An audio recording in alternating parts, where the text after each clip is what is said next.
예, 그동안 안녕하셨습니까? 오늘 성교학 강의를 다시 시작하겠습니다. 연속으로 계속 하겠는데요. 지금 공부하는 것은 복음서와 성교, 지난번에 구약 성서와 성교에 대해서 부족하지만 살펴보았고, 이제 복음서와 성교라는 큰 제목에서 오늘은 그 제3절 허버트 케인의 번역된 책 그리스도의 생애와 사역이라는 제목으로 공부를 계속해 나가겠습니다. 자꾸 복습도 해야 되고 구조적으로 성교학을 이해해야 됩니다. 계속 되풀이해서 같은 말을 되풀이하고 반복해도 그것은 우리가 학습하기 위해서 하는 것이니까 양해하시고 잘 계속해 주시길 바랍니다. 그리스도의 생애와 사역이 복음서에 나타납니다. 복음서는 바이오그라피 성격이 있어요. 전기, 예수 그리스도에 대해서 일생 어떻게 사셨고 무슨 일을 하셨는가, 예수님은 누구신가, 예수님은 왜 이 땅에 오셨는가. 사실 예수님은 하나님입니다. 인간이 된 하나님, 진리. 우리 그리스도인은 진리를 계속해서 알게 하고 알면서 알게 하는 그 진리가 예수 그리스도인데, 예수 그리스도를 점점점 더 많이 알고 그 다음 다른 사람에게 그 안 것을 알게 해주는 그러한 일의 구조, 생애를 가진 것이 그리스도인의 생애입니다. 예수 그리스도가 진리예요. 예수 그리스도, 오직 예수 그리스도만 진리예요. 오직 그 예수 그리스도께서 오셔서 사역을 하셨습니다.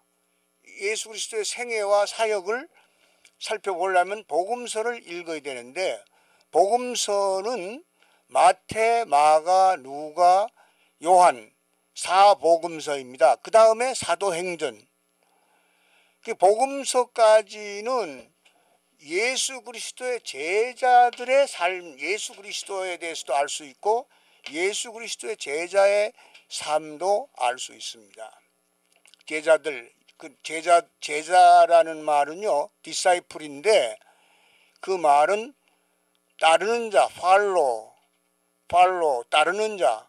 예수 그리스도를 따르지 않고는 우리가 예수 그리스도에게 전적으로 속할 수가 없습니다. 신앙이 뭡니까? 기독교의 신앙은 내가 예수 그리스도에게 전적으로 속해 있다는 것을 의식하는 것이 신앙입니다. 예수 그리스도를 따르고 예수 그리스도를 배우는 자, 영어로 러너. 그러니까는 예수 그리스도를 배우는 사람들입니다. 러너만큼 좋은 말이 없어요, 사실은요. 우리 인간은 삶 자체가 태어나서 성장 과정, 일생토록 배우는 삶을 사는 겁니다. 무엇을 하든지 배우는 것과 연결되어 있습니다. 여러분, 예수 그리스도를 배워간다는 거 얼마나 감격스러운, 엑사이팅한 일인지 아십니까? 예수 그리스도를 깊이 있게 배운다는 거. 그래서 예수의 생애와 사역을 정기적으로 쓴 이 복음서를 통해서 예수 그리스도가 누구이며 무엇을 하셨는가, 왜 오셨는가, 로고스, 사도 요한 공간복음이라는 것은 이제 마태, 마가, 누가를 예수 그리스도를 똑같은 입장에서 본다. 그래서 같을 공자, 볼관자, 공관복음, 동일한 입장, 같은 입장에 같은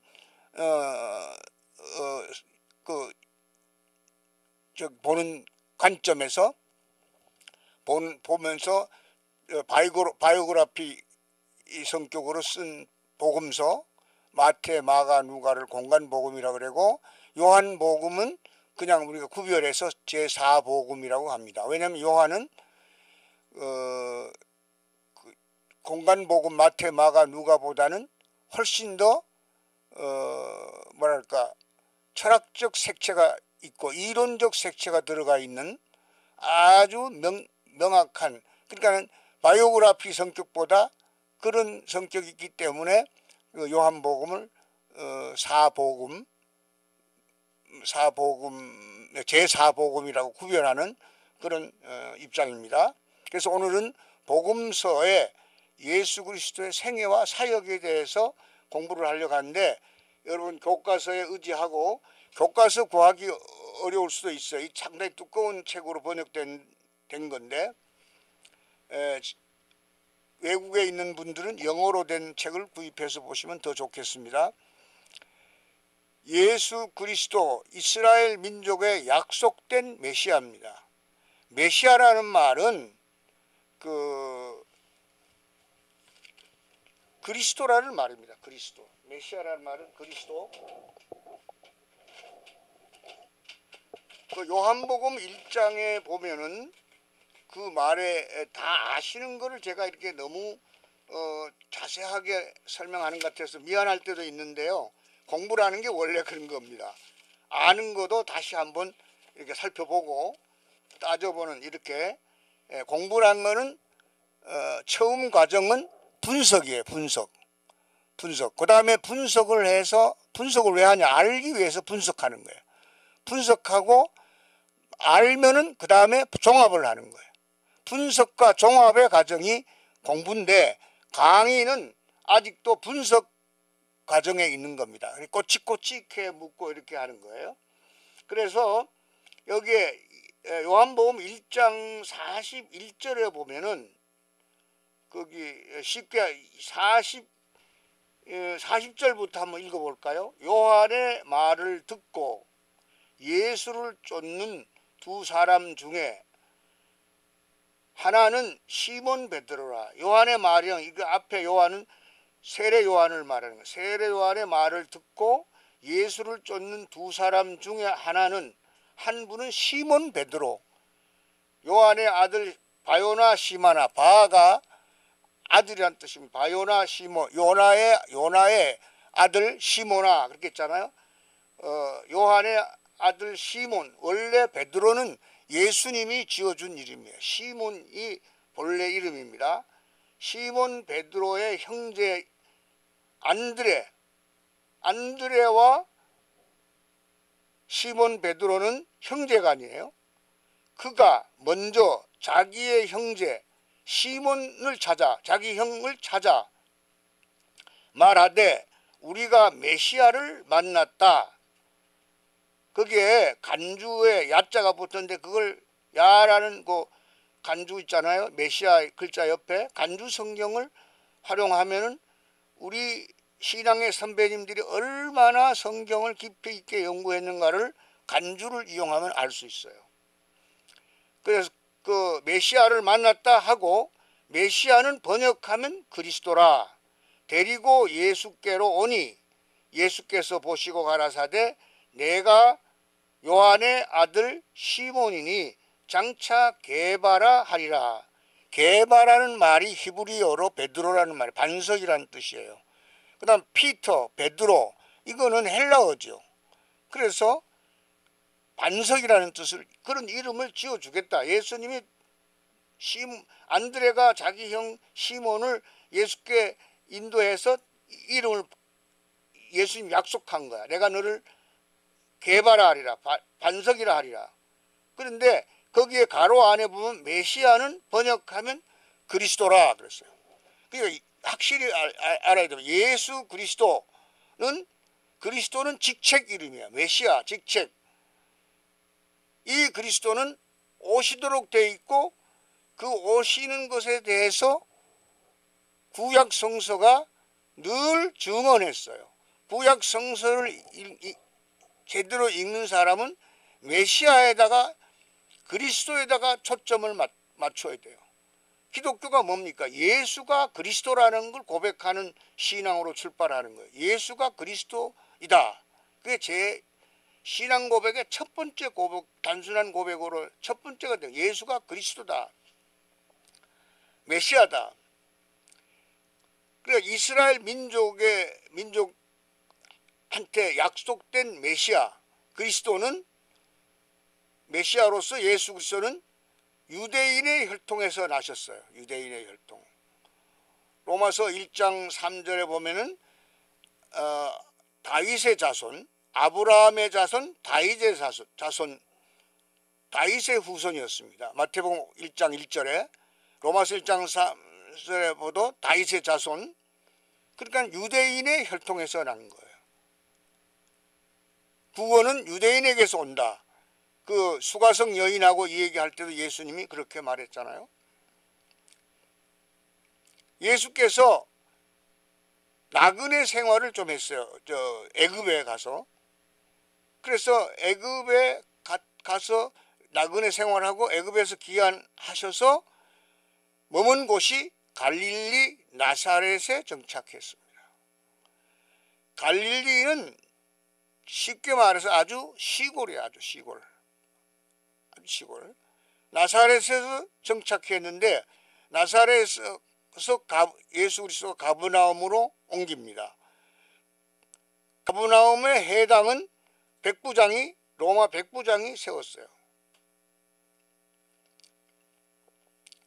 그래서 예수님은 공생의 대부분을 갈릴리에서 보냅니다. 갈릴리. 나사렛에서 메시아가 난다고 사람들이 생각하죠. 나사렛에서 무슨 선한 것이 날 수 있느냐. 그러니까 나사렛 이런 데서는 예언자도 하나 나올 수 없는 곳이다. 거기에 어떻게 메시아가 나오느냐. 아주 시골 그런 무시를 하는 사람들이 무시를 하는 지역이었습니다. 근데 예수님이 공생의 대부분을 갈릴리, 공생애가 뭡니까? 공생애라는 것은 자기 사적 생활을 그만두고 이제 공적 삶을 하나님 나라 복음을 가르치고 사역을 하기 위해서 예수님이 나서는 거예요. 그걸 공생애라 그래요. 공생애 3년을 하셨죠. 그래서 마태복음 4장 15절 갈릴리에서 예수님이 주로 생활했다는 것을 말씀해 줍니다. 마태복음 4장 15절.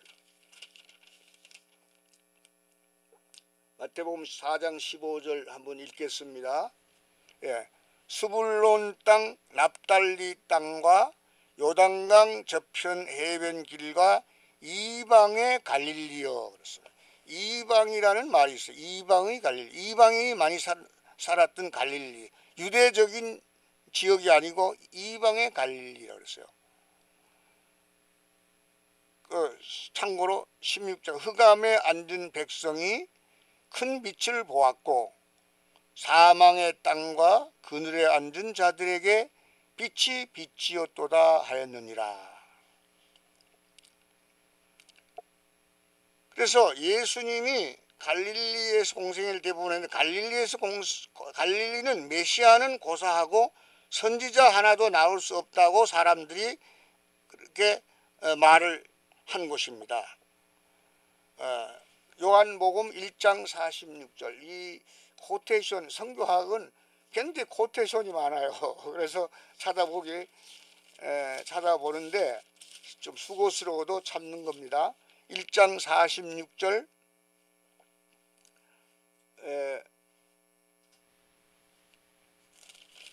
46절 같이 한번 읽어볼게요. 나다나엘이 가로되 나사렛에서 무슨 선한 것이 날 수 있느냐.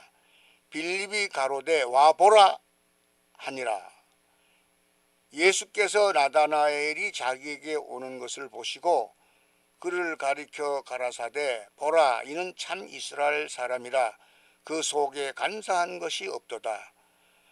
이렇게 나다나엘을 만난 예수님께 나다나엘이 가로되 어떻게 나를 아시나이까. 예수께서 대답하여 가라사대 빌립이 너를 부르기 전에 내가 무화과 나무 아래 있을 때 보았노라. 예수님이 이제 나다나엘과 대화한 내용이 나오잖아요. 여기서 제일 중요한 키 포인트는 나사렛에서 무슨 선한 것이 나올 수 있느냐. 갈릴리 나사렛 여기는 메시아는 고사하고 선지자 하나도 나올 수 없는 지역으로 평가를 했습니다. 그 당시 사람들이. 예수께서는 당시 유대 애국자들과는 달리 민족적인 편견에 사로잡혀 있는 분이 아니에요. 예수님은 지난번에도 얘기했지만 그럴 수밖에 없죠. 메시아인데 모든 인류를 구원해야 되는데 무슨 편견, 국적이나 인종이나 무슨 그런 걸 지역 이런 거 편견이 있을 수 있는 분이 아니에요. 모든 민족을 사랑하는 하나님의 아들 예수, 우리의 구세주 예수 그리스도예요. 모든 사람을 우리가 기독교는 여러분 그걸 알아야 돼요. 기독교는요 만민평등주의입니다. 사회동포주의예요. 예를 들어서 여기 원고에 없는 얘기인데 제가 그냥 얘기하는데 우리나라에 천주교가 먼저 들어왔잖아요. 들어왔는데 천지남에서 그 마루 닦고 마당 쓸고 하는 여자 섬기는 여자분이 있었어요. 그 유교식으로 말하면 종이라 그랬죠. 예? 유교하고 기독교하고는 전혀 다릅니다. 유교에는 종의 도리가 없어요. 종이 뭡니까? 종은 자유가 없는 거예요. 노예, 종은 고대 사회에서 물건으로 취급을 했습니다. 돈으로 환산했어요. 사람을. 우리나라도 그랬습니다. 우리나라도 임진왜란 때 서해 유성령 조상인데 서해 유성령 선생님이 그 소위 노예들 양반들이 소유한 노예들을 군대를 전쟁에 내보내면은 군대만 갔다 오면은 종의 노예 상태 종의 신분에서 벗어나서 면천법이라는 법을 만들었어요. 그러니까 쉽게 말하면 노예 해방이죠. 군대 갔다 온 명분을 통해서 그분이 바로 신분이 변합니다. 그래서 유교 사회는 신분이 수직으로 이동해요. 산농공상 그것이 백성이에요. 피플이에요. 피플의 계급을 나누면은 선비, 유교사회, 선비, 농사짓는 사람, 공장장이, 공장 뭐 만드는 사람, 공장에 종사하는 사람, 그 다음에 장사하는 사람. 근데 유교는 장사하는 사람을 제일 나쁘게 여기고 제일 아래 계급으로 신분의 수직 이동으로 제일 밑에 있는 신분이에요. 그래서 지금도 유교에 쩌든 사람들은 장사하기를 싫어할 거예요. 장사하는 걸 부끄러워하고. 근데 자본주의 사회는 상업이 직업이 아주 굉장히 중요해요. 그러면 제가 왜 이런 말하면 계급의 수평이동, 기독교는 계급이 수평이동, 신분이 수평이동합니다. 이게 다 똑같습니다. 그리스도 안에서 다 똑같아요. 그가 농사를 짓든 뭐 관리든 그거를 신분을 구분하고 거기에 서열을 두고 계급을 두는 것은 기독교 사상이 아니에요. 그래서 아까 말한 대로 천지남에 마루 닦고 마당 쓸던 여자 시녀가 있었는데 선비들하고 천주교를 믿는 선비들하고 마루에 앉아가지고 상을 같이 차리고 같이 앉아서 먹으니까 유교인들이 관청에 고발을 해가지고 이거는 쌍놈들이다. 아주 나쁜 놈들이다. 이건 아주 없애버려도 된다. 그래서 박해 원인이 바로 천주교인 박해 원인이 바로 이런 계급 수평 이동 때문에 그랬습니다. 계급 수평 이동. 그러니까는 천주교 우리 갈라디아서를 공부한다든지 로마서라든지 이런 신약 성서를 잘 읽으면요. 기독교는 모든 사람이 그리스도 안에서 하나입니다. 똑같습니다. 성령 안에서 하나예요. 신분 차이를 두지 않습니다. 그렇기 때문에 기독교인은 포용적이어야 돼요. 여러분 외국에서 레이시즘 그러니까 인종주의 아직도 인종주의가 있어서 인종차별하고 그런 거 있어요. 유색인종 차별받고 그건 다 기독교 사상이에요. 예수님 태도가 아니에요. 예수님은 그런 게 없습니다. 그런 거를 없애고 자유하게 인간을 자유하게 하기 위해서 오신 진리, 우리가 목숨을 바쳐서 섬겨야 하는 진리, 진리이신 예수님, 그분이 오셨는데 그분의 생애에 대한 기록이 복음서에 나타나는 겁니다. 그래서 오늘은 그 예수님 그 공간복음을 통해서 예수님의 생애에 대한 공부를 하는 거예요. 그 중에 예수님은 민족적 편견이 없는 분이었다. 그래서 사마리아에도 복음을 전파했습니다. 사마리아는 혼혈인이 사는 사람들이었어요. 혼혈.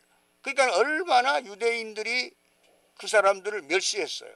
그러나 예수님은 사마리아 지역을 통과해서 수가성에서 여인과 대화를 하고 생명 목마른 말씀을 하면서 그 우물가의 여인에게 영생하도록 목마르지 않는 물에 대한 얘기를 하셨잖아요. 그 수가성 여인하고 대화를 사마리아의 복음을 전파합니다. 영원히 목마르지 않는 물에 대해서 말씀을 했어요. 사마리아 여인과 수가성에서 대화, 요한복음 4장에 있는 말씀입니다. 그러니까는 예수님은 어떤 편견도 없었어요. 여러분, 내가 하나 얘기하는데요. 중국의 기가 오성기예요. 오성기. 내가 중국에 가가지고 물었어요. 4개의 별이 있고 가운데 큰 별이 있는데 저건 무슨 뜻이냐? 그랬더니 4개의 별은 피플의 계급을 말하는 거다. 그러니까 사민, 산농공상, 유교식이죠. 인간의 계급으로 4가지 종류의 계급의 사람들이 가운데 큰 별은 공산당이라 그랬어요. 공산당. 그럼 피플은 공산당을 위해서 있다. 그 교수가 나한테 잘못 설명했는지 모르지만은 그 교수가 나한테 설명한 걸 믿으면은 그렇게 표현을 했어요. 야, 그래서 중국은 멀었구나. 사회 동포주의가 바로 기독교입니다. 성령 안에서는 계급의 차별을 두면 안 됩니다. 사실 여러분요, 그거 알아야 돼요. 우리는 뭐 지역을 업신여긴다든지, 그 다음에 유색인종이라고 해서 업신여긴다든지 그런 거 하면 안 돼요. 저도 인도네시아에 선교사 할 때 아프리카에서 보르네오에 그 산림학을 전공하기 위해서, 임학을 전공하기 위해서 와서 공부하는 아프리카인이 우리 선교관에 이래 와요. 그런데 처음엔 저도 자연인식으로 그분을 상당히 거북해 했어요. 왜? 그분이 문 열고 들어오면 온 집안에 독특한 스멜이 있어요. 그래서 싫어했는데 가만히 기도하니까 하나님이 나를 책망하더라고. 책망해서 그 다음부터 기도하고 나니까 또 그 이상한 스멜이 느껴지질 않아요. 야, 기도의 힘이 대단하다는 것을 느꼈습니다. 그러니까는 우리는 사람을 볼 때 뭐 유색인종이다, 뭐 백인이다, 뭐 항인종이다 이런 거 가지고 구분합니다. 그 다음에 사람을 차별해요. 그러나 예수님은 포인트가 예수님은 포용적이었다. 그렇잖아요. 메시아 그리스도가 어떤 사람만 구원하고 어떤 사람 구원하지 않는 그런, 오히려 예수님이 오해를 받을 수 있도록 세리와 죄인들과 가까이 했고, 그 다음에 이방인들을 더, 유대인들보다 이방인들을 더 귀하게 여겨서 편견을 가졌다고 말할 정도로 성경에 나타나요. 그럼 이방인이 하나님 나라를 먼저 차지했죠. 유대인은 오히려 이스라엘 백성, 교만한 이스라엘 백성들은 하나님 나라를 뺏긴 거예요. 그래서 유대인들은 사마리아인들과 교제를 끊고 있었으나 예수께서는 그곳에서도 개의치 않고 복음을 전하셨습니다. 사마리아 여인과 기탄 없는 대화를 나누셨으며 생명의 물을 나누어 주셨습니다. 그 여인과 대화 후에 예수께서 이틀을 더 그곳에 머무셨으며 이때 많은 사람들이 그를 믿게 되었습니다. 그 수가성 여인이 마을에 들어가서 많은 사람들에게 예수 그리스도를 소개해서 예수 그리스도로 나오게 해가지고 예수 그리스도를 믿게 했던 것입니다. 그 다음에 두 번째로 예수님이 10명 문둥병자를 고쳐주셨어요. 근데 10명이 다 하나님께 영광을 돌렸습니까? 그렇지 않습니다. 사마리아인만이 하나님께 영광을 돌렸어요.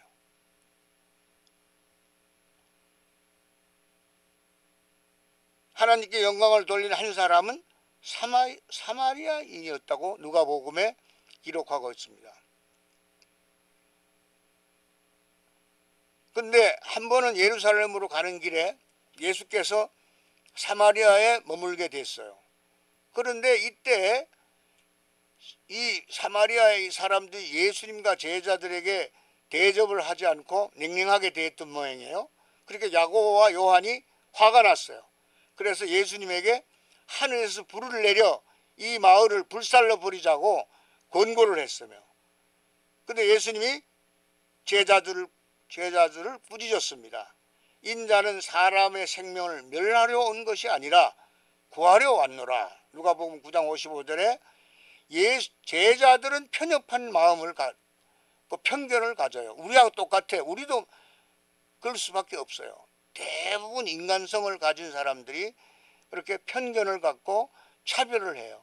근데 우리 예수 믿는 일을 사람들은 아주 어렵다 그래요. 어떻게 예수를 믿느냐? 위선자 되려고 예수 믿느냐?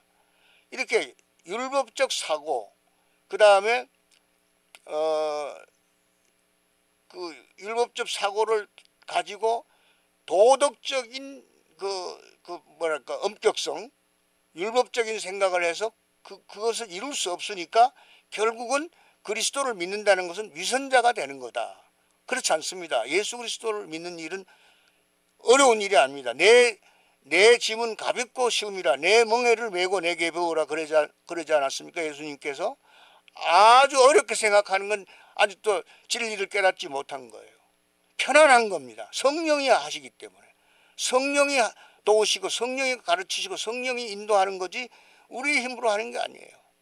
그래서 우리가 마음을 어떤 면에서는 이지하게 갖고 편안하게 갖고 그리스도 안에서 성장하면 돼. 성숙한 그리스도인으로 자라가면 되는 거야.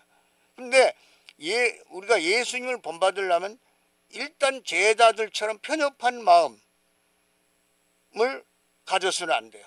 예수님은 포용적이다. 포용적이 영어로 인클루시브 하죠. 배타적인 엑스클루시브. 배타적인 사람이 되면 안 돼요. 인클루시브. 전도하는 사람이 어떻게 배타적일 수 있겠어요. 모든 사람을 포용해야 되죠. 인클루시브한 태도를 가져야 되죠. 그래서 인자는 사람의 생명을 멸하러 온 것이 아니라 구하러 왔노라. 그 다음에 예수님의 치유 사역은 유대인과 혼혈인이었던 사마리아인들 외에도 완전한 이방인 로마 사람도 고쳐주시고 모든 사람을 혼혈인인 사마리아 사람도 고쳐주시고, 예수님은 만민을 사랑하시는 그리스도이고 메시아입니다. 그럼 우리가 예수 그리스도를 닮아간다는 건 뭐예요? 계급으로 나누고 교육 에듀케이트 피플을 하고 교육을 좀 덜 받은 사람은 구분하고, 유교처럼 양반 상놈 구별하고, 산업공상 수직 이동으로 계급을 이해하고, 이렇게 하는 것이 기독교 사상하고 일치가 됩니까? 그래서 우리가 이 세상에서는 싸울 수밖에 없어요. 이방인들의 예수 믿기 전에 이방인 사상하고는, 기독교 사상하고는 정반대예요. 예를 들어서 예수님은 그랬잖아요. 섬기는 자가 더 높은 자다. 제자들이 누가 더 높으냐 하면서 서로 다투고 얘기할 때 예수님 가르쳤잖아요. 나는 너희들 가운데 섬기는 자로 있다. 그 서번트십을 이해해야만 기독교에 대한 이해를 하는 거예요. 왜? 예수님이 종의 형태로 오셨거든. 하나님이시지만은 종의 형태로 오셨어요. 어떤 표현을 하면 세상의 파라다임하고 세상적인 파라다임하고 기독교는 정반대입니다. 그렇기 때문에 충돌이 있을 수밖에 없어요. 그렇기 때문에 순교가 일어납니다. 왜? 진리를 지키려고 하다 보면 순교가 일어나잖아요. 진리를 타협하고 그냥 이것도 아니고 저것도 아니고 물도 아니고 인것도 아닌 그 뭔지 구분 안 되는 식으로 하면은 그건 돼요. 지조 없이 신앙의 지조 없이 그렇게 하면 돼요. 그럼 타협하는 거죠. 그래서 예수님은 치유사역에서는 로마인이나 이방인이나 혼혈인, 사마리아인은 구별 없었어요. 그래서 이제 예수님이 아까 공생의 대부분은 갈릴리 지역, 유대 지역에서 하셨다. 그건 뭘 말하냐면 사역의 초점이 우선순위가 유대인이었어. 먼저는 유대인이야, 유대인.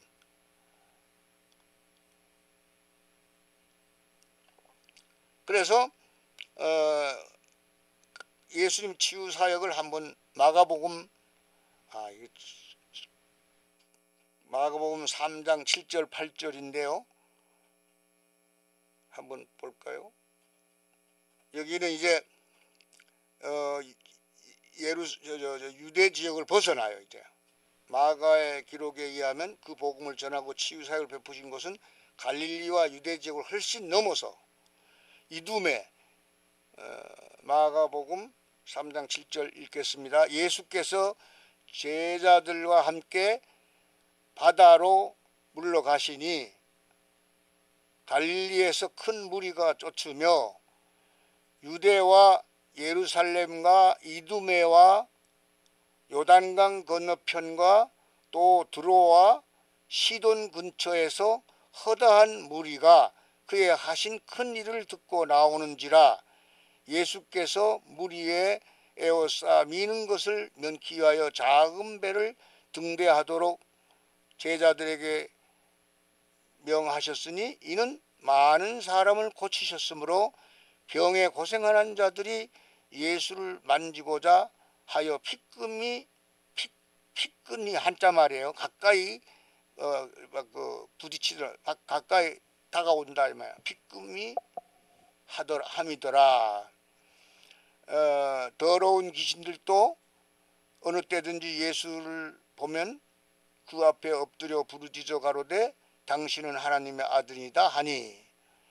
거기에 보면은 초점은 갈릴리와 유대 지역을 넘어서 이두메, 요단강 건너편 지방, 트랜스 요단 지방, 두로라는 곳, 시돈 이런 곳에까지 사역이 넓혀졌다는 기록이 있습니다. 마태는 그의 명성이 수리아 전역, 수리아는 요즘의 시리아를 말해요.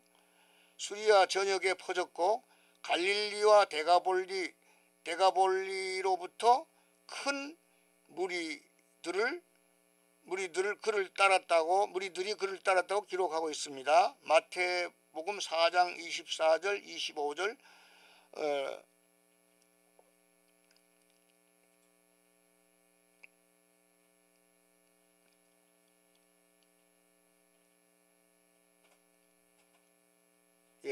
읽겠습니다.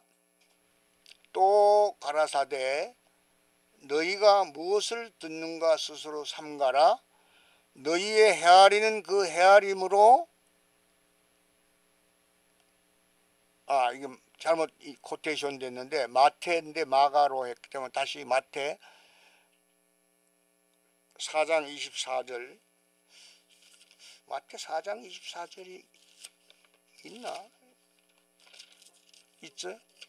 23절 그의 소문이 온 수리아라는 말 나오죠. 수리아 지역 나라 이름인데 수리아는 요즘 시리아의 그 땅일 거예요. 수리아에 퍼진지라 사람들이 모든 앓는 자 곧 각색병과 고통에 걸린 자, 귀신 들린 자, 간질하는 자, 중풍병자들을 데려오니 저희를 고치시더라. 예수님의 사역은 마태복음 4장 23절 위로 올라가면요. 예수께서 온 갈릴리에 두루 다니사 저희 회당에서 가르치시며, 예수님이 우선 첫 번째 세 가지 사역이 있는데 가르치시는 일이에요. 가르치는 교사의 모습을 가졌어요. 그러니까 뭘 가르쳤어요? 성경을 가르쳤죠. 뭘 가르치셨겠어요? 성경, 모세의 글과 예언자들의 글과 시편의 글, 구약을 일컬어서, 구약이라는 말은 교회에서 신약과 구별하기 위해서 구약, 신약, 한참 후에 구약, 교회의 용어예요. 예수님 때는 구약이라는 말, 신약이라는 말 없어요. 그냥 모세의 글과 성경이 있었죠. 성경. 너희가 성경에서 영생을 얻는 줄 알고 성경을 공부하거니와 성경을 상고하거니와 이 성경이 내게 대하여 증거하는 것이다. 요한복음 5장 39절 키버스예요. 이 말씀은 구약 성경, 예수님이 구약 성경을 읽으면서 그걸 성경이라 그랬어. 예수님이 읽은 성경. 그 구약 성경은 유대교의 경전이면서 기독교의 경전이에요. 왜? 구약 성경이 바로 메시아를 증거하거든. 그 메시아 오신 그런데 구약 성경을 늘 읽고 그렇게 열심히 율법을 공부하고 율법 학자들이 있고 유대교인들이 나사렛 예수가 그리스도인 것은 알지도 못했고 인정하지도 않고 오히려 십자가에 못 박았던 겁니다. 그래 너희가 예수께서 갈릴리에 두리다니 해서 가르치시며 그랬어요. 가르친다. 티칭이죠. 티칭. 가르치는 게 뭐예요? 교육이에요. 교육. 양육. 그 다음에 천국 복음을 전파하시며 그랬어요. 천국 복음을 전파하시며. 복음 전파. 영어로 프리칭이죠. 티칭, 프리칭. 그 다음에 백성 중에 모든 병과 모든 약한 것을 고치시니. 이건 뭐예요? 병을 고치는 거. 약한 몸을 병을 고치는 힐링이라 그러잖아요. 그러니까는 가르치시고 복음 전도하시고 고치시고 병을 고치시고, 이게 예수님의 사역의 세 가지 대표적인 사역이에요. 이 사역. 이거 하기 위해서 오셨어요. 예수님이. 천국 복음을 그냥 복음이 아니에요. 천국, 하나님 나라 복음. 천국이나 하나님의 나라는 동의어예요. 사실은. 그러니까 킹덤 오브 헤븐스, 킹덤 오브 헤븐스 천국으로 번역했어요. 킹덤 오브 갓, 하나님의 나라로 번역했어요. 근데 그 말이 같이 이렇게 서로 교환되면서 쓰여요. 복음서에. 그래서 조금 있다가 시간 되면은 하나님 나라에 대해서 특별히 집중적으로 좀 살펴보려고 그래요. 천국 복음을 전파하셨다. 그럼 복음이 또 뭐냐? 복음이 뭐예요? 복음.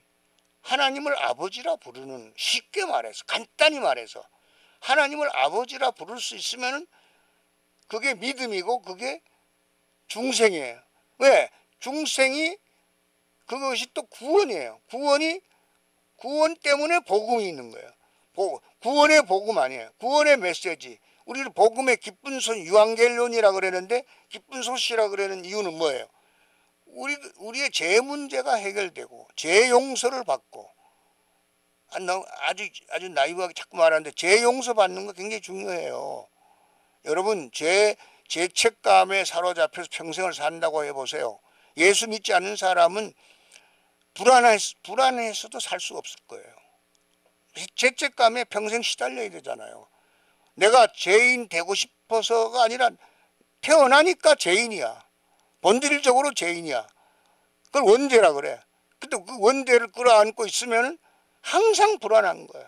인간의 불안의 근원이 이 원죄, 이 죄용서함의 기쁜 복음을 듣지 못하고 죄용서의 체험을 하지 못했기 때문에 불안한 거예요. 인간의 불안은 여기서부터 오는 겁니다. 그래서 죄용서, 하나님이 사랑이신 걸 알고 하나님이 용서하는 걸 알고 자비의 하나님을 알고 은혜의 하나님을 알고 그 하나님을 아버지라 부르는 것이 바로 구원이에요. 중생. 그런데 이제 구원은 칭의와 중생으로 이루어진다. 제가 또 되풀이합니다. 칭의와 중생은 빛과 열, 태양에서 나오는 빛과 열처럼 동시적으로 나오는데 하나는 빛이고 하나는 열인데 그게 분리되지 않는다. 빛이 나오면 열이 오고 열이 나오면 빛이 나고, 그러니까 제사함 받으면 회개하고 회개하면 제사함 받아요. 이 두 가지가 하나로 연결되어 있어요. 분리가 되지 않아요. 이 동시적인 은혜를 우리가 받으면 구원받는 거예요. 구원받는 게 뭐예요? 내가 죄인이란 걸 알고 예수 그리스도가 나의 구주인 걸 알고 하나님이 나의 아버지, 사랑의 아버지임을 알고 하나님이 사랑이다, 예수님은 진리다, 이러한 티칭의 내용을 알고 깨닫고 하나님 감사합니다, 이 순간부터 하나님을 나는 아버지로 모시겠습니다. 하나님 아버지는 내 마음속에 있고 나의 메시아 그리스도는 내 마음속에 있습니다. 나와 함께합니다. 이거를 고백하는 것이 바로 구원이에요. 그래서 이제 예수님이 공생의 사역에서 이런 그 이유 때문에 가르치시고 전도하시고 천국 복음을 전도하시고 고치시는 사역을 했어요. 이렇게 한 예수님의 사역이 이제는 점점 퍼져나가요. 수리아 전역에 퍼졌고 갈릴리 데가볼리 10도시, 데가볼리가 10도시인데 데가볼리로부터 큰 무리들이 그를 따랐다고 했어요. 이방인들의 치유하심을 받은 것이 기록되어 있습니다. 백부장의 하인, 마태복음 8장에 나타납니다. 백부장 하인, 백부장의 큰 믿음을 보시 하인을 고쳐달라 그랬거든요. 그 다음에 이스라엘 중에서 그만한 믿음을 발견하지 못했다고 칭찬합니다. 마태복음 8장 5절에서 13절 이 내용인데 시간이 많이 걸리기 때문에 참고하시기 바랍니다. 마태복음 8장 5절 13절. 두 번째 경우는 거라사 지방에서 귀신 들린 자를 고치셨어요. 귀신 들린 자. 거라사 지방 마가복음 5장 귀신들, 이 귀신 들린 자는 이 거라사 지역이 아주 이방적인 지역이에요. 이방인. 이방인이라고 생각해야 되는 거예요. 왜냐하면 거기 돼지떼가 있었잖아요. 유대인들은 돼지를 아주 좋지 않은 짐승으로 보고 금기하잖아요. 먹지도 않고 그 돼지에 치는 거, 돼지의 큰 무리가 거기 있었던 걸 보아서 거기 거라사인은 유대인이 아니고 이방인인 것을 알 수 있습니다. 그 또 귀신 들린 자가 예수님을 말할 때 그리스도라고 하지 않고 다윗의 자손이라고 했습니다. 다윗의 자손이라 부르지 않고 이름을 지극히 높으신 하나님의 아들이라고 불렀어요. 이거 굉장한 신앙 고백입니다. 지극히 높으신 하나님의 아들. 그가 이방인이에요. 여러분 베드로가 신앙 고백할 때 뭐라고 고백했죠? 주는 살아계신 하나님의 아들이며 그리스도이시다 말이에요. 살아계신 그리스도라고 고백하는 거, 하나님의 아들이라고 고백하는 거, 이거 대단한데 이 이방인이 지극히 높으신 하나님의 아들이라고 부른 것을 볼 때 유대인이 아니고 다윗의 자손이라는 말을 쓰지 않고 이렇게 하는 걸 보니까 이 성경 해석하는 분이 이분은 이방인이었다. 그건 뭐 당연하죠. 거라사 지방이 그 아주 돼지를 치는 그런 지역이었거든요. 그 귀신이 돼지떼에 들어가가지고 돼지떼들이 또 바닷가에 다 빠져 죽잖아요. 돼지떼들이. 그러니까는 재산 손실이 왔다 그래가지고 예수님 그 동네에서 예수님을 축출하는 일이 일어나요. 성경에 있는 내용입니다. 세 번째 경우는 스로보니게아 여인인데 그 딸이 그 여인의 믿음에서 나온 부르짐에 대한 응답으로 낳게 됩니다. 여기에 스로보니게아 발음이 좀 어려우네. 스로보니게 여인, 그냥 스로보니게 지역 이름이 마태복음 15장 이걸 한번 읽어보겠습니다. 독특한 거기 때문에 마태복음 15장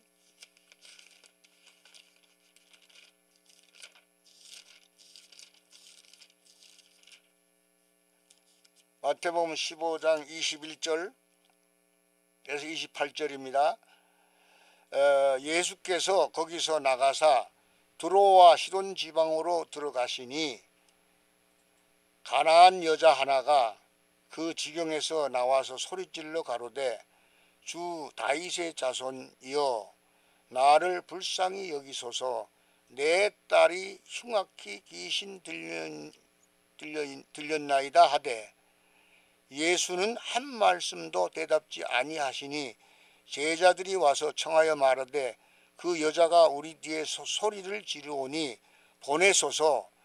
예수께서 대답하여 가라사대 나는 이스라엘 집에 잃어버린 양 외에는 다른 데로 보내심을 받지 아니하였노라 하신대 여자가 와서 예수께 절하되 가로되 주여 저를 도우소서.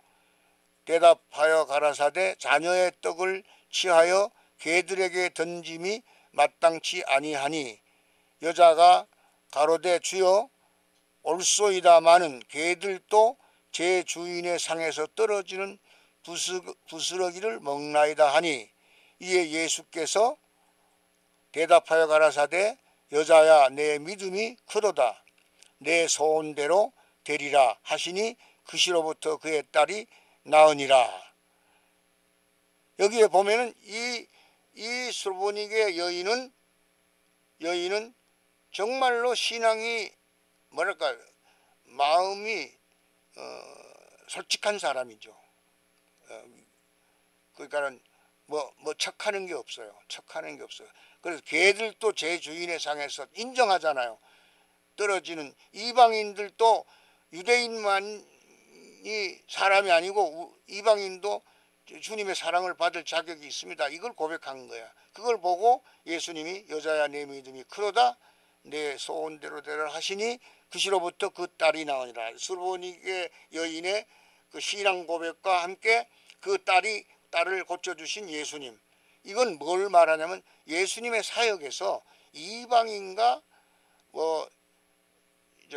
바리새인들 이런 사람을 구분하지 않는 거예요. 이 로마인이라든지 이방이나 그다음에 사마리아인 혼혈인들 사람을 저는 그래요. 사람 차별하는 게 정말 힘들어요.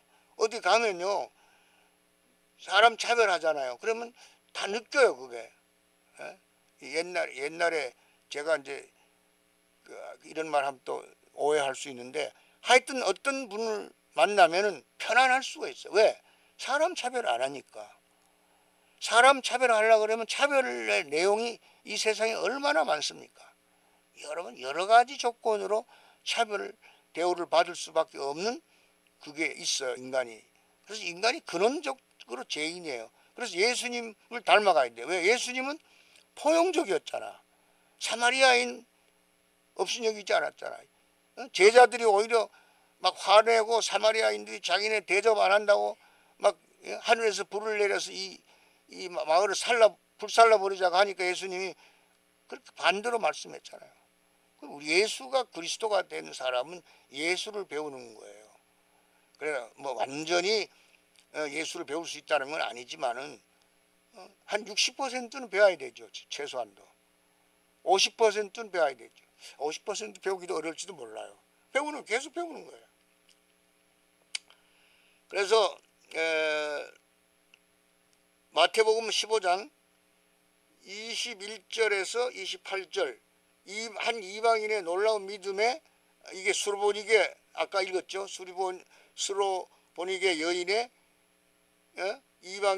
한 이방인의 놀라운 믿음에 감명을 받으신 모습을 성경에서 보았어요. 지금까지 예수님이 어떻게 사역했는가? 예수님의 사역은 가르치시고 전도하시고 그 다음에 병자를 고치시는 거예요. 세 가지. 예수님의 사역은 가르치시고 전도하시고 복음 전도하시고 천국 복음 전도하시고 그 다음에 병자를 고치시는 거예요. 그래서 선교회는 반드시 학교를 세우고 그다음 병원을 세우잖아요. 우리나라에도 서양 선교사님들이 오셔서 하신 일이 뭐예요? 예수님의 본을 그대로 따라 병원 세웠잖아요. 그 학교 세웠잖아요. 그 다음에 교회 세웠잖아요. 우리나라 교회 자랑스럽잖아요. 예? 우리나라 또 병원들 보세요. 내가 세브란스 병원 가보니까 참 지금도 병원에 가면은 참 그 예수 그리스도의 그 기독교 정신으로 세운 병원이라는 걸 알 수 있도록 늘 병원 안에서 찬송가가 들려오고 왠지 사람이 가면 평안하게 하는 그런 병원을 세웠잖아요. 학교 세웠잖아요. 그 다음에 교회 세웠잖아요. 예? 우리나라 교회 강하잖아요. 이게 다 선교사님들이 와서 한 거예요. 선교사님 뭐야? 예수님 제자들이에요. 시대를 달리한 예수님의 제자들이거든. 예수님의 제자들이 하는 일이 바로 선교예요. 그 다음에 제4절로 들어가겠습니다. 예수 그리스도의 교훈, 예수님의 공생애 전에 활동한 분이 있어요. 세례 요한이 했죠. 회개의 세례를 베풀었습니다.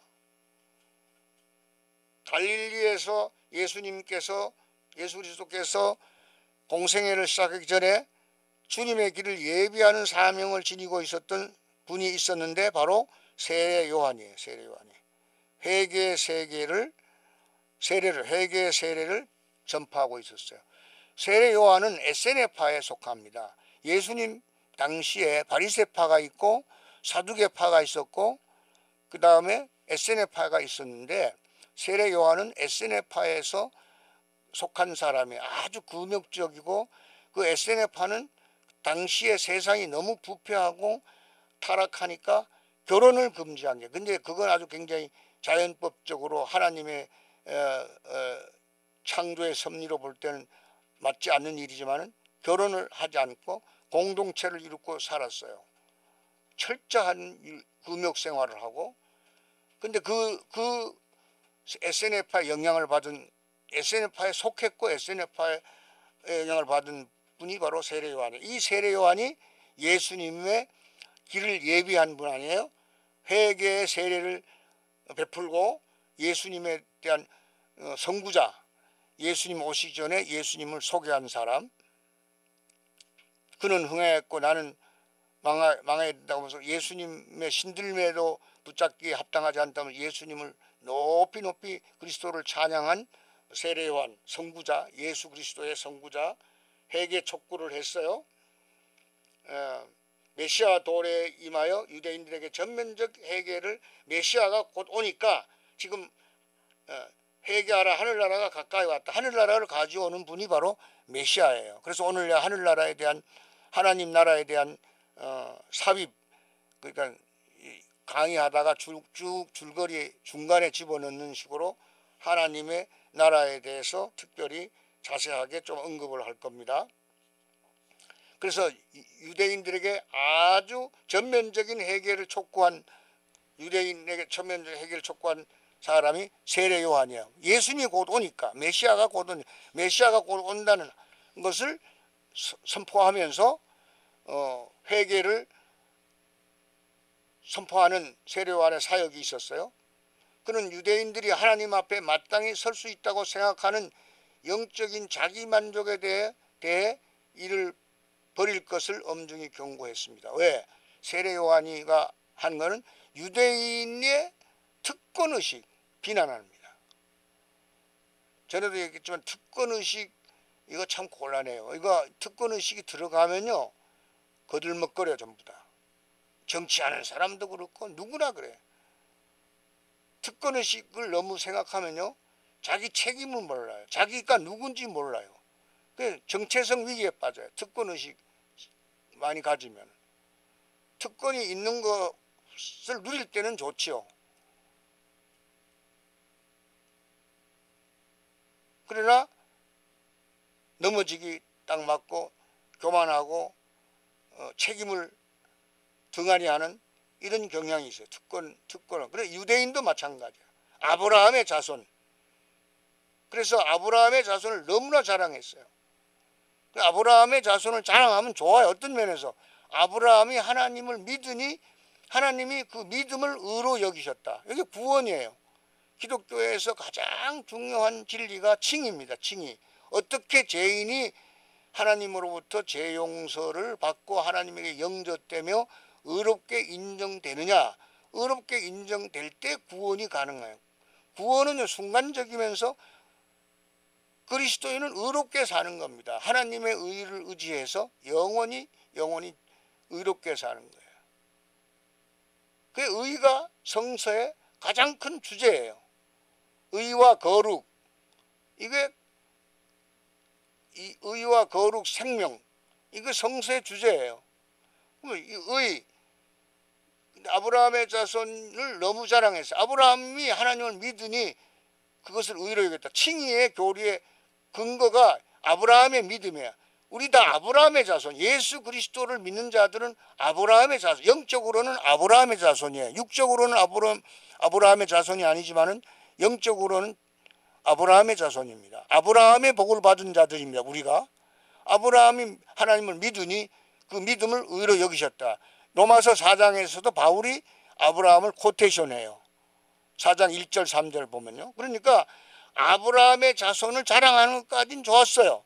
그런데 이것을 너무 자랑하고 아브라함의 자손이라는 그 실제적인 그 행위와 삶을 얻고 그 다음에 구원의 진리를 알지도 못하고 영 잘못된 거죠. 걸려 넘어진 스캔달에 걸려 넘어진 거예요. 아브라함의 자손이라고 해서 족한 것이 아니고 아브라함의 믿음을 가져야 한다. 아브라함의 행위를 믿음과 행위는 따로 떨어질 수 없습니다. 믿지 않는 사람도 선한 행위를 얼마든지 할 수 있어요. 감동받을 수 있는 놀라운 능력이 있어요. 그러나 그리스도인은 행위는 삶은 믿음에서 오는 겁니다. 믿음으로 결과되는 겁니다. 행위는 근데 그 행위가 내 혼자 하는 게 아니에요. 내가 착하게 살려고 하고 바르게 살려고 해서 행위가 내 의지로 되는 게 아니에요. 성령이 함께 하셔서 되는 거예요. 성령의 능력입니다. 그리스도인의 삶은 성령의 능력에 의해서 선행을 하고 사는 거예요. 선행이 뭐예요? 악행 안 하면 선행이에요. 솔직히 말해서. 선행이라 그러면 특별한 걸 또 선행이라고 또 개념을 가질지 모르지만은 선행은 삶이에요. 그리스도인의 삶. 근데 그리스도인은 성령 때문에 그리스도를 구주로 믿고부터는 악행을 할 수가 없어요. 악행을 하면 범죄지. 죄에 빠지는 거지. 그러니까 믿음과 행위, 이건 둘은 딱 들어붙어 있는 거예요. 아까 말했잖아요. 죄 용서와 회개가 딱 들어붙어 있고 분리되지 않는다 그랬잖아요. 그러면 믿음과 행위도 분리가 되지 않아요. 믿음에서 결과적으로 행위가 나오는 거예요. 그거 삶이에요. 그 성화, 거룩하게 사는 삶. 그러니까 칭이 되면서 여러분 죄 용서와 새 피조물은 다르잖아요. 그리스도 안에 있는 자는 누구든지 그리스도 안에 있는 새로운 피조물을 이전 것을 지나가서 새로운 피조물이라. 이거 중생 새로운 피조물이에요. 그러나 죄 용서받는 우리가 근본적으로 죄를 지었고 죄인으로 태어났는 이 죄를 용서받는 거. 그러니까 죄 용서받는 것과 중생하는 거는 아까 얘기했잖아요. 죄 용서 회개, 칭의와 중생. 그거는 태양에서 빛이 나오고 열이 동시에 빛이 나오고 열이 빛이 나온 뒤에 열이 나오고 열이 나온 뒤에 빛이 나오는 게 아니에요. 동시적으로 나오는 거예요. 빛이 나오고 열이 나오고. 빛은 지구를 밝게 하고 열은 지구를 따뜻하게 하잖아요. 그런데 분리되지 않아요. 이것이 칼빈이 아주 천재적으로 칭의와 우리의 구원을 설명할 때 메타포로 쓴 말씀인데 믿음에서 태양에서 햇빛과 열이 나오는 것처럼 칭의와 죄용서 회개가 나오는데 이건 분리되지 않고 더블 그레이스로서 함께 붙어 있는 거예요. 동시에. 그럼 칭이 되면 중생하고 중생하면 칭이 되고 동시적으로 일어나는 이게 구원이에요. 이 구원의 삶이 계속 연속상으로 진행되는 게 그리스도인의 삶이에요. 구원의 삶, 이 삶이 연속적으로 하나님 앞에 갈 때까지 연속적으로 진행되는 것이 그리스도인의 삶인데, 이것이 그리스도인의 행위고, 그리스도의 행위는 아까 말한 대로 예수를 닮으면 돼요. 가르치고 전도하고 의사 되면 병 고치는 것도 하지. 요즘에는 신유의 은사 가진 사람, 의사 아니라도 종교적인 신앙적인 입장에서 치유 은사를 가진 분이 있어요. 예수님도 그랬거든. 그랬고 치유 은사를 가지고 병 고친 분이 그리스도의 종들 중에 있었어요. 어쨌든 제가 아브라함의 믿음을 얘기하다가 이런 얘기를 많이 했는데, 아브라함의 자손이 중요한 것이 아니고 아브라함의 믿음과 행위가 중요하다. 믿음이 바로 구원이다. 그랬잖아요. 하나님의 말씀을 들으면 성령이 우리 마음에 믿음을 일으켜요. 믿음을 일으키면 자연적으로 성경 말씀을 듣고 죄 용서와 회개를 하게 돼요. 그것이 성령의 역사예요. 죄 용서와 회개가 성령의 역사고, 그것이 구원의 내용이야. 이 구원의 역사가 우리의 힘으로 되는 게 아니라 성령의 역사로 되는 거예요. 성령의 역사로 되는 거예요. 그 다음에 세례 요한이 좋은 열매 맺지 못하는 나무는 도끼에 찍혀서 불에 던지운다. 그건 유대인들을 두고 하는 말이죠.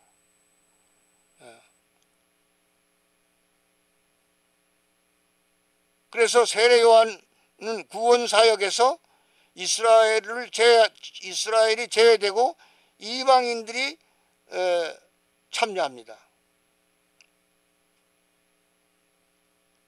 그래서 예수님께서는 즐겨 사용했던 호칭이 있어요.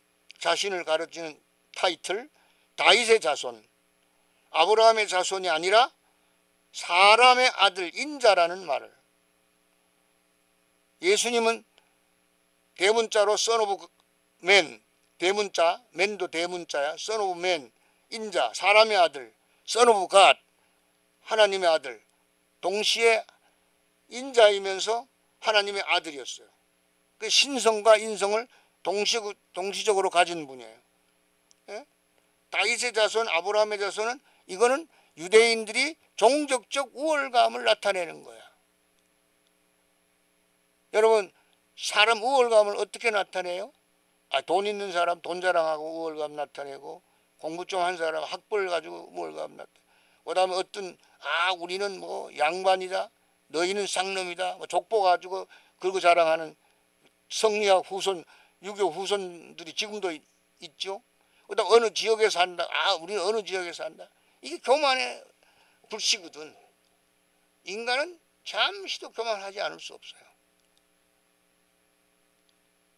제가 이렇게 자꾸 교만을 탄핵하면, 교만을 비웃고 비난하면 기분 나쁜 사람이 있을 수도 있어요. 그게 바로 아직도 교만이 마음에 자리 잡고 있기 때문에 그런 거예요.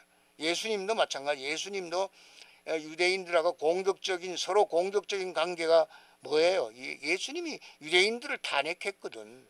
야단치고 탄핵하고 비판하고 심지어는 저주까지 하고, 독사의 자식들아, 이런 소리를 하니까 좋아할 수 있겠어요? 죽여야 되지. 십자가에 매달아야 되지. 죽여야 되지. 결과적으로 그렇게 된 거예요.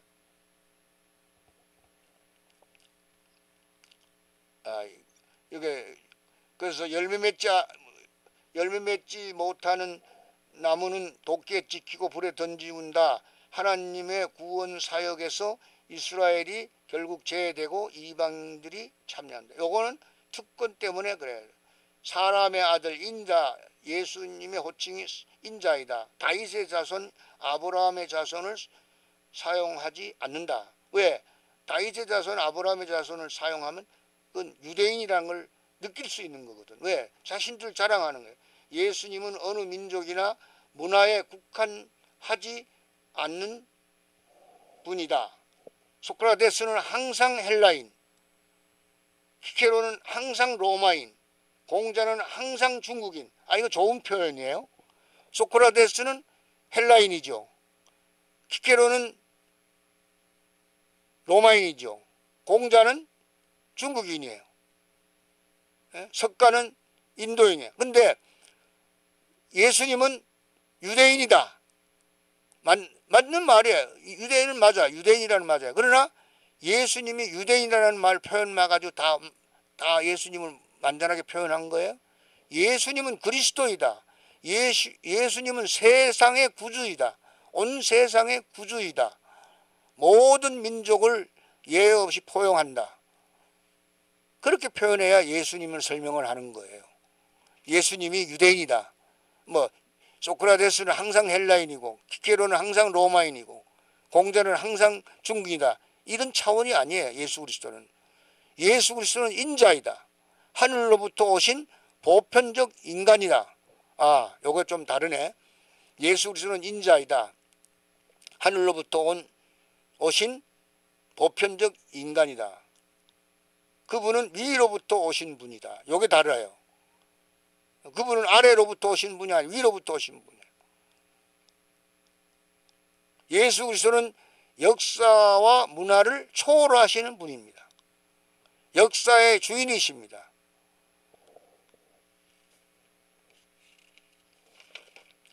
보편성, 그걸 좀 늘 알길 바랍니다. 인자라는 보편성. 그 다음에 거기에 강의 안에 보면요, 위로부터 오신 분이다. 요한복음 8장 23절. 예수는 역사와 문화를 초월하는 분이다. 역사의 주인이시다. 그리스도는 그리스도 이전, 비포 크라이스트, BC라 그랬잖아요. BC. 역사, 시간을 둘로 나눠요. 시간의 중심점에 예수님이 계셔요. 알파와 오메가이신 예수님. 시간의 또를 보면 알파 오메가, BC 그리스도 전, 그 다음에 그리스도 이후, AD 아노 도미니의 약자입니다. 라틴어입니다. AD 주후, 그리스도 이후로 올해가 AD 2025년. 역사는 둘로 시간이 나눠지죠. 역사의 주인이 예수님의 인자, 보편성. 다니엘 7장 13절에서 온 말이에요. 예수님의 사역이 종말론적이고 보편적 성격을 가지고 계셔요.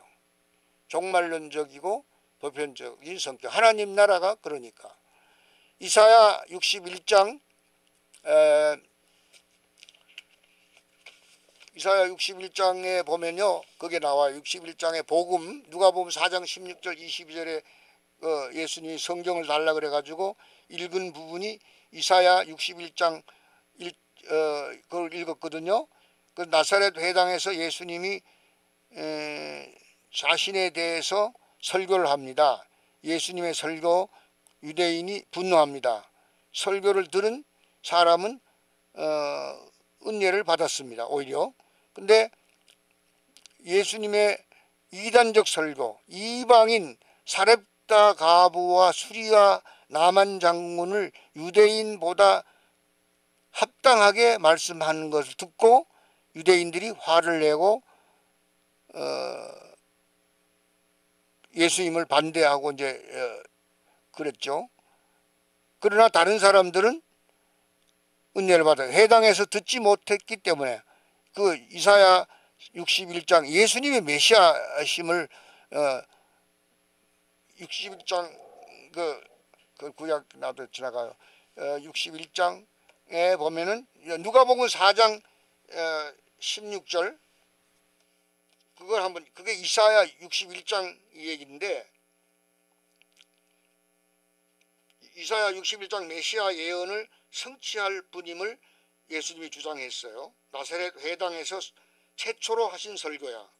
이 나사렛 회당에서 제일 먼저 최초의 설교 하신 예수님이 하신 설교인데 이사야 61장을 인용하면서 예수께서 그 자라나신 곳 나사렛에서에 이르사 안식일에 자기 규례대로 자기 규례대로가 뭐 예수님 규례가 뭐죠? 예수님 규례가요. 회당에 가면 가르치시고 마을에 가면 전도하시고, 산에 가시면 기도하셔요. 기도하시기 위해서는 산에 가시고, 그게 규례야. 예수님의 습관. 규례를 다른 말로 습관이라는 말도 되는데, 회당에서는 가르쳐. 그냥 자라나신 곳 나사렛 회당, 나사렛 이르사 안식일에 자기 규례대로 회당에 들어가서 성경을 읽으려고 서심해 선지자 이사야의 글을, 구약 성경에 선지자 이사야 글을 들이거늘 책을 펴서 이렇게 기록한 데를 찾으시니 주의 성령이 내게 임하셨으니 이는 가난한 자에게 복음을 전하게 하시려고 내게 기름을 부으시고 나를 보내사 포로된 자에게 자유를, 눈먼 자에게 다시 보게 함을 전파하며 눌린 자를 자유케 하고 주의 은혜의 해를 전파하게 하려 하심이라 하였더라. 책을 덮어 그 맡은 자에게 주시고 앉으심에 해당에 있는 자들이 다 주목하여 보더라. 이에 예수께서 저희에게 말씀하시되 이 글이 오늘날 너희에게 응하였느니라. 예, 여기 이제 많은 사람은 은혜로운 말을 기이 여겨 이 사람이 요셉의 아들 아니냐 놀라는 거예요. 예수님 설교, 첫 번째 설교 이사야 성경 61장 바로 메시아의 사명, 그리스도의 사명을 설명한 거예요. 포로된 자에게 자유를 쭉 아까 읽었잖아요. 자유가 기독교인이 이해해야 될 중요한 개념 중에 하나예요. 그래서 지난번에 자유에 대해서 좀 설명을 했는데 오늘은 하나님 나라를 집중적으로 공부하고 자유에 대한 또 내용을 여기에 컴퓨터에 띄워서 이렇게 화면에 띄워서 그 자유에 대한 내용을 자료를 띄우려고 그래요. 근데 왜냐하면 제가 이거를 오래 전부터 혼자 공부하기 위해서 내 공부를 한 거예요. 나의 공부를 한 거를 이 강의에 지금 소개를 하는 겁니다. 그래서 예수님의 설교를 듣는 유대인은 분노해요. 이방인들을 너무나 당연한 그 신분으로 사렙다 가부와 이방인 사렙다 가부와 수리와 나만 장군을 유대인보다 합당하게 말씀하니까 이때부터 속된 말로 삐지는 거지. 유대인들이 삐져가지고 이제 예수님을 미워하는 거죠. 청중들이 분노해요. 그래서 예수님을 절벽에 떨어뜨려 죽이려고 했습니다. 근데 이제 여기까지 이제 공간복음을 설명한 거예요. 공간 마태, 마가, 누가복음 안에 있는 키포인트를 복음서에서 성교와 관계해서 중요한 요점들을 지금 소개한 겁니다. 우리는 성경을 여러 가지 측면에서 공부해서 알아야 돼요. 실천신학 입장, 교회사 입장, 조직신학 입장, 성서신학 입장. 우리 학원에서 이 성교도 신학원 교수님들이 열심히 수고하시는데 여러 가지 입장에서 접근하고 종합적으로 나중에 알게 되고 그 다음에 다시 성경으로 돌아가는 겁니다. 결국은 성경으로 돌아가요. 성경이 뭡니까? 도서관이에요. 예수 믿는 사람 참 고마운 거예요. 왜요? 도서관 건물이 아니라 성경책을 가지고 있다면 자기가 하나님의 도서관을 가지고 있는 거예요. 하나님의 도서관을 우리에게 선물로 주신 거예요. 이렇게 말하면 또 도서관 그러면 건물을 생각하는데 우리 손에 들려져 있는 책 66권 어떻게 아시죠? 66권은 구약이 39권이고 39권 3구를 고치면 27권, 신약이 27권, 66권이에요. 66권 그거를 주석하는 서양의 주석학자들 보면요. 마태복음 주석하는 사람 마태복음만 전공하지 마태복음 주석하는 사람이 로마서를 전공하지 않더라고. 로마서 전공한 사람 로마서 주석하고 그 신약 성서 주석 얼마나 열심히 해놨어요. 그 구약 성서도 그렇잖아요. 성서학자들이 있기 때문에 그렇게 성서 주석을 하는 거예요. 근데 한 가지 또 여기서 주석을 반드시 먼저 보고 설교에 대해서 묵상하고 설교할 걸 고민해야 돼요. 주석 없이 그냥 설교를 준비한다는 건 목사님들에겐 참 기가 막힌 일입니다. 그러면 모험이 어디로 갈지 몰라요. 그 내용이. 주석이 굉장히 중요한 겁니다. 쓸데없는 또 이 얘기를 하고 또 비난할지 모르지만은 하여튼 성경 예수님이 첫 번째 설교가 이사야 성경 61장 말씀을 인용해서 누가복음 4장 16절 21절에서 설교하신 거 나사렛 회당에서 처음으로 설교를 했어요. 이것에 의해서 예수님에 대해서 유대인들이 분노해가지고 예수님을 절벽에 떨어뜨려 죽이려 했다는 내용이 기록이 되어 있어요. 근데 요한복음은 코스모스라는 말을, 코스모스는 뭐 우리가 코스모스 그러면 가을에 피는 꽃 이름처럼 생각하는데 그 말 자체가 헬라어로 이 세상이란 뜻이에요. 세상, 세계, 세상. 이 말이 제일 많이 나오는 복음이 요한복음이에요. 코스모스, 세상 77회나 나와요. 여기서. 요한복음 1장 10절에도 이 말이 나오는데 요한복음의 첫머리는 전체 기조를 이루고 있습니다. 그가 세상에 계셨으며 세상에 오셨으며 세상에 계셨으며 세상은 그로 말미암아 지은 바 되었으되 세상이 그를 알지 못하였고 요한복음 1장 10절 세상이라는 말이 나와요. 세례 요한은 그를 가리켜 세상 죄를 지고 가는 하나님의 어린 양 요한복음 1장 29절에 세상 죄라 그랬어요. 하나님 어린 양. 사마리아인들은 그가 이스라엘의 메시아만이 아니라 세상의 구주임을 인정했습니다. 요한복음 4장 42절. 요한복음 4장 42절은 그 내용이 수가성 여인과 대화의 막바지에 있는 내용이죠. 요한복음 4장 42절에서 세상의 구주임은 사마리아인들은 예수가 이스라엘만을 위한 메시아가 아니라 세상의 구주임을 인정했어요. 그 여자가 말하되 이제 우리가 믿는 것은 내 말을 인함이 아니니 이는 우리가 친히 듣고 그가 참으로 세상의 구주이신 줄을 알미니라 하였더라. 그 여자가 말하되 이제 우리가 믿는 것은 여기 너는 누구죠? 내 말을 인함이 아니니 그거 잘 모르겠네.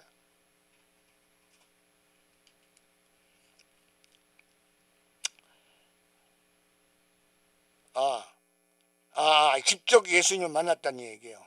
사마리아 수가성 여인의 말이 아니라 직접 그가 이제 이스라엘 사마리아인들이 예수가 세상의 구주인 걸 알았다.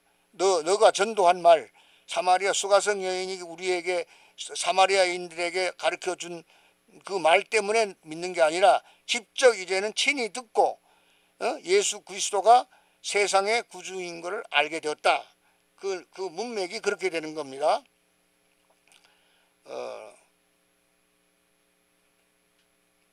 이에 관하여 예수님 자신의 말씀 똑같이 분명한 어조를 띠고 하나님이 그 아들을 세상에 보내신 것은 세상을 심판하려 하심이 아니요 저로 말미암아 세상을 구원받게 하려 하시며 요한복음 3장 16절 다음 3장 16절은 하나님이 세상을 이처럼 사랑하사 독생자를 주셨으니 누구든지 이를 믿는 자는 영생을 얻었고 심판에 이르지 아니하나니 요한복음의 아주 가장 귀한 구절 복음을 가장 압축적으로 말씀하는 구절 다음에 온 말씀이 요한복음 3장 17절인데 세상에 오신 것은 세상을 심판하러 오신 것이 아니고 세상을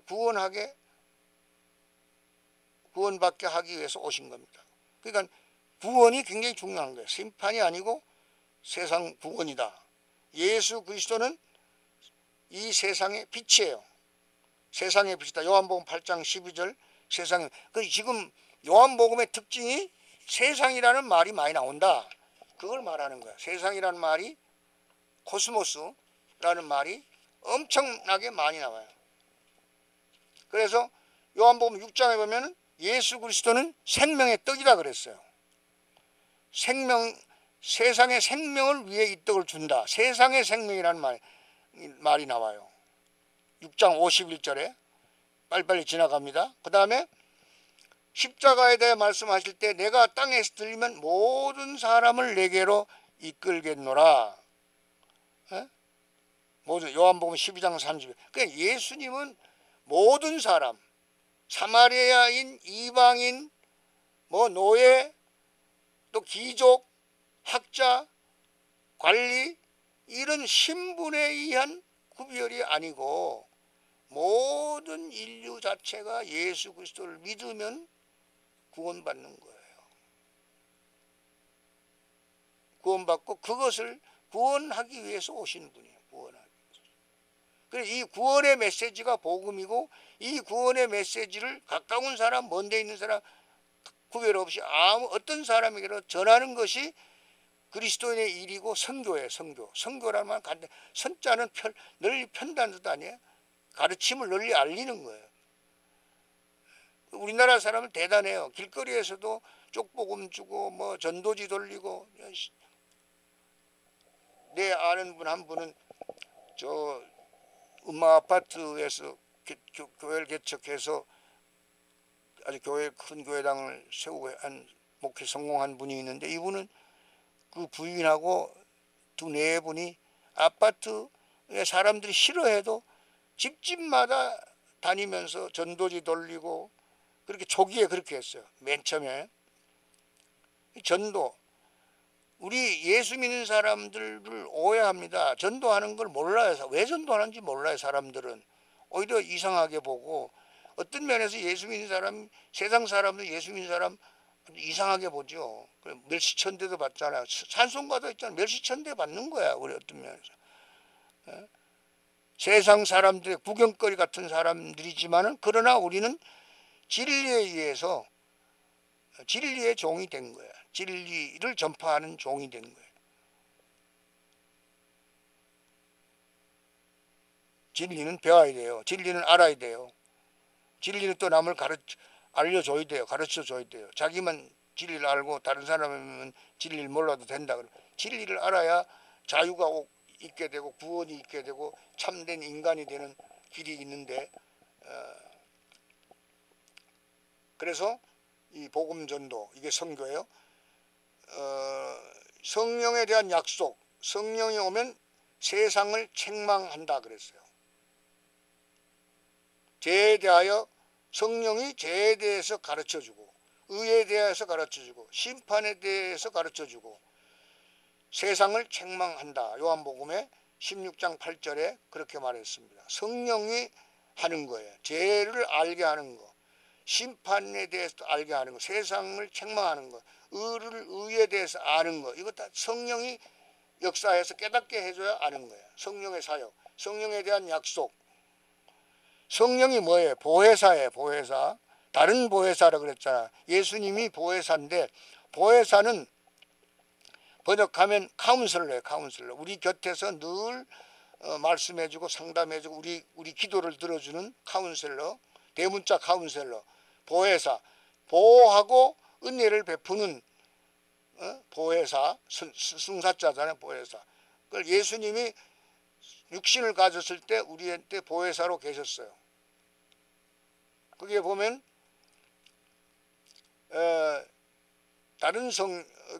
다른 보혜사는 성령이라. 요한복음 14장 16절에 다른 영원토록 우리와 함께 하는 보혜사가 성령이에요.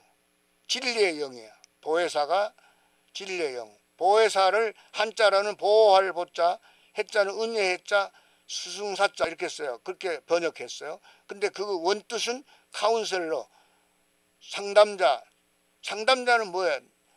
남의 이야기를 들어주는 사람이 상담자예요.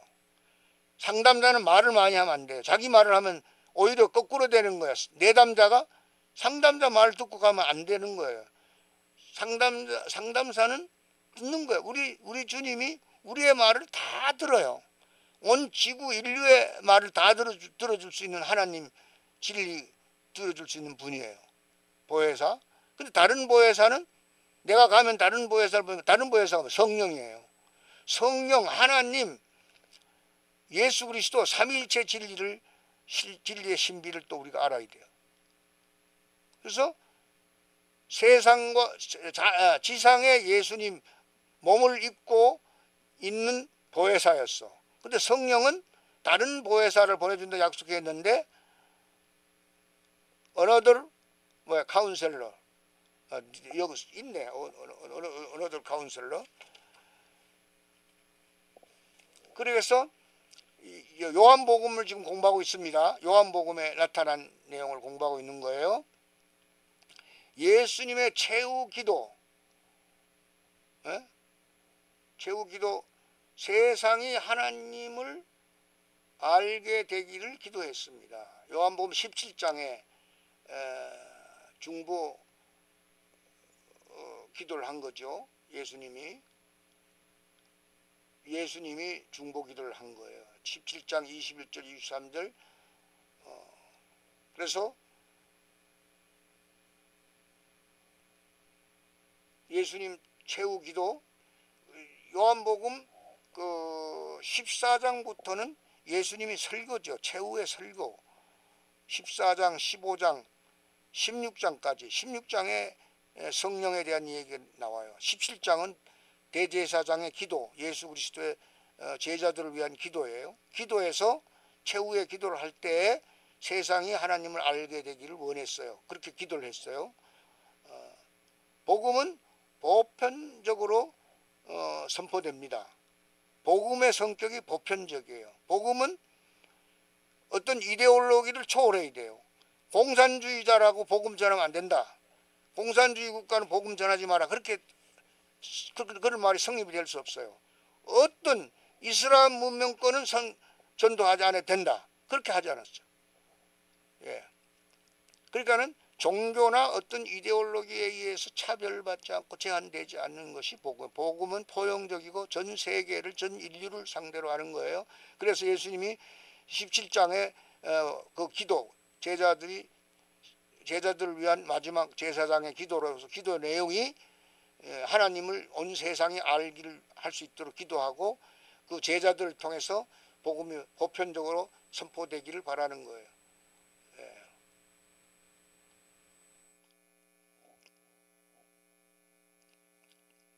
이제 1시간 끝났습니다. 또 다음에 이어서 하겠습니다. 감사합니다.